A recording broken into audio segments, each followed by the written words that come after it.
This is Mac 1105, Section 1.2, Linear Equations and Rational Equations. This video is just going to talk about the linear equations, and this should be a review for you of Algebra 1, Algebra 2, and 1033 if you happen to have taken that. So this right here is an example of a linear equation. Solving that equation means you find the number that makes the equation true. You got to simplify each side of the equation and then get the variables on one side and the numbers on the other. So very simply, we're going to distribute the 2 here, which gives me 2x minus 2 plus 3. On the other side, we are distributing negative 3. Negative 3 times x is negative 3x. Negative 3 times 1 is negative 3. You want to simplify each side before you start moving things from side to side. So the only simplifying you can do here is negative 2 plus 3. So this is 2x plus 1. Over here I can combine my x's. X minus 3x is negative 2x minus 3. Now we are ready to get our x's to one side and our numbers to the other. The easiest way to do that on this problem would be to add 2x to both sides.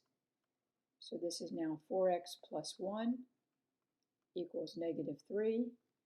Subtract 1 from both sides. 4x is negative 4. Divide both sides by 4, so x is negative 1. And that should be simple for you. If it's not, you need to look back at some previous videos in the playlist that show you your simple one-step, two-step equations. Here's another one that you could practice on. You could stop the video, do it on your own, and then come back and see the answer from the video. So here's me working it out. Distribute the 2. On the other side, we'll distribute negative 3. Which is negative 3x minus 6. Clean up this side, putting your like terms together. Negative 6 minus 17 is negative 23. On the other side, I can put 13 minus 6 together, which is 7 minus 3x. Again, I will add 3x to both sides, and that will bring my x's to the left side. You don't have to. You could bring your x's to the right. It's just in this case, it's easier to bring the x's to the left. Add 23 to both sides. And of course, all of this work is up to you. If you can just say in my head, I'm going to add 23 to both sides, you don't have to show that plus 23, whatever works for you. Divide both sides by 5, and x equals 6. And something I forgot to say on the other one is that anytime you solve equations, you can check these by plugging the answer back in for each of these x's and doing this arithmetic. And you can type this directly in your calculator as 2 parentheses 6 minus 3, close your parentheses, minus 17, hit enter, and see what that works out to be. Then with the calculator, do these steps, and the left side and the right side should equal each other. Now there's some special things that can happen, and that revolves around the variable disappearing. So if the variable disappears and you are left with a false statement, then there is either no solution or you can use the symbol empty set. This is what's called an inconsistent equation. So to start with, I wouldn't know this was going to be one of these variable disappearing situations until I start working on it. So distribute 3x minus 12. Over on the right side, no distributing, but I can put my like terms together. And this is 3x plus 5. Pretend you're not paying any attention at all. The fact that they're both 3x's on both sides, you think, oh, let's get the 3x's together. And when you subtract 3x from both sides, that's when the variable disappears and you are left with a false statement. Negative 12 does not equal 5. And that's when you would either write out the words no solution or you could say empty set. So that only happens if the variable disappears and you have a false statement. Only the variable disappearing. Don't go back to one of these where it says x equals something and come back and say false, no solution. If you have x equals something, that is your solution. We don't have an x left, and that's why this is no solution.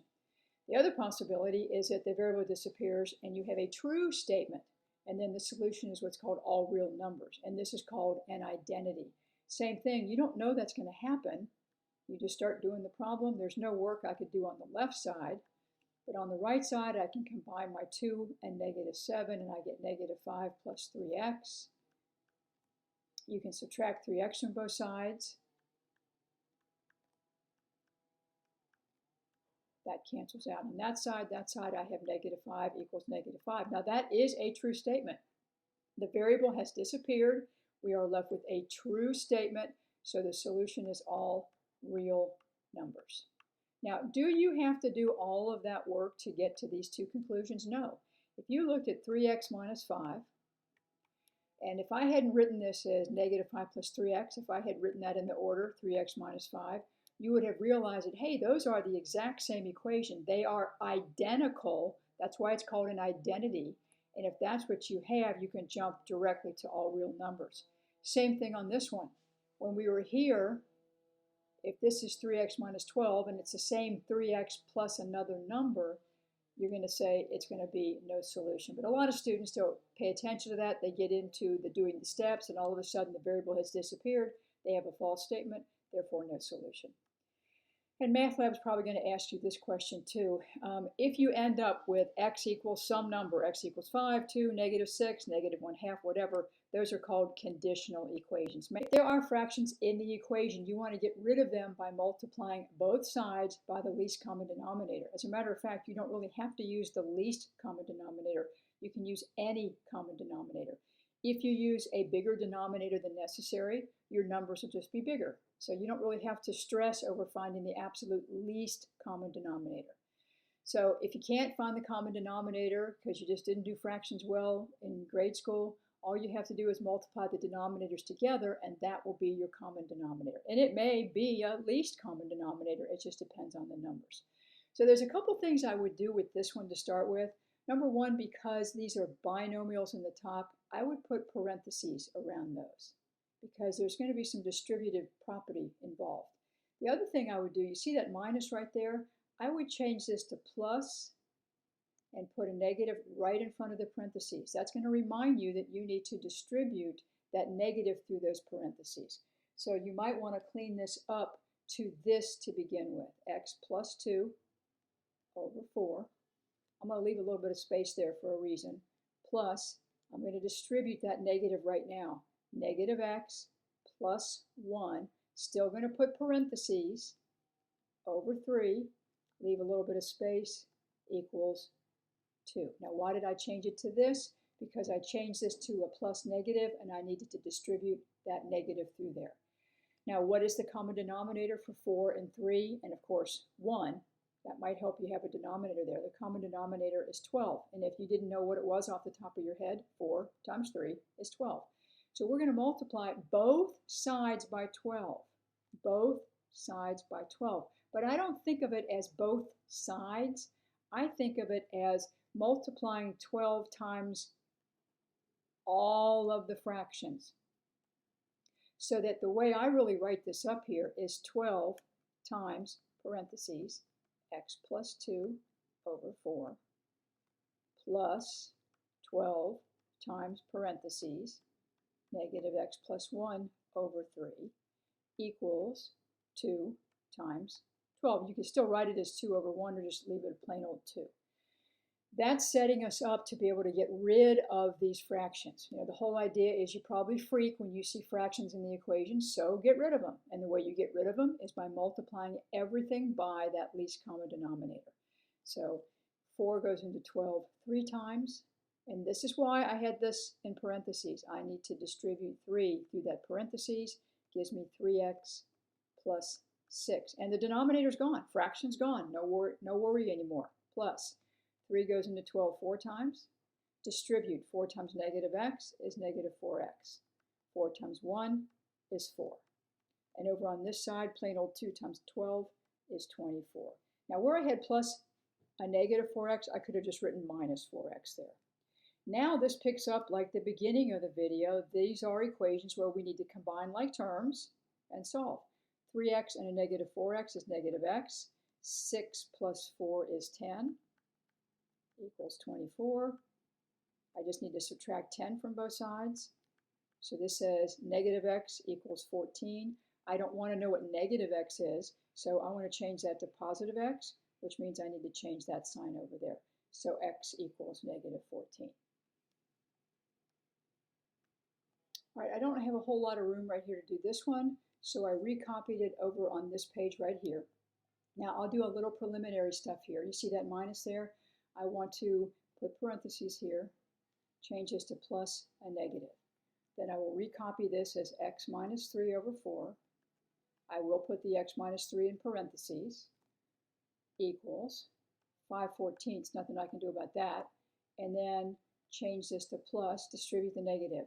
Negative x minus 5 over 7. But I'm going to put the parentheses back right there. Then I need to find the common denominator. Now, if you don't know what the common denominator is for all of this, you could do 4 times 14 times 7 and get a very large common denominator, and there's nothing wrong with that. But the fact that 7 goes into 14 tells me whatever common denominator we pick that 14 is a factor of, 7 is a factor already. So I don't have to do the times 7.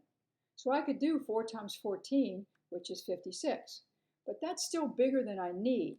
Notice that the 4 and the 14 have a common factor of 2. So I could divide by 2, which gives me a common denominator of 28.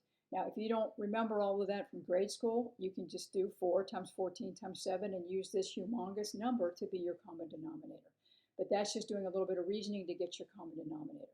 So I'm going to multiply this side, this 1 by 28, this one by 28, I didn't leave myself much room, and this one by 28. And then do my canceling. So 4 goes into 28 7 times, distribute. Gives me 7x minus 21. Over here, 14 goes into 28 twice. 2 times 5 is 10.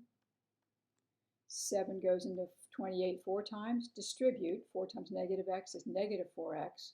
4 times negative 5 is negative 20. And then clean this up. There's nothing I can do on the left side.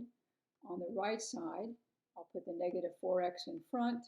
Combine 10 minus 20 as negative 10.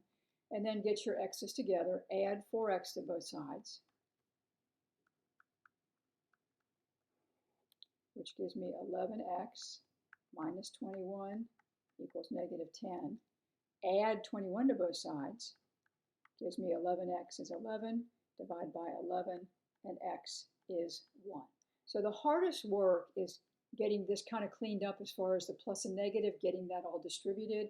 And then the other idea is getting this common denominator.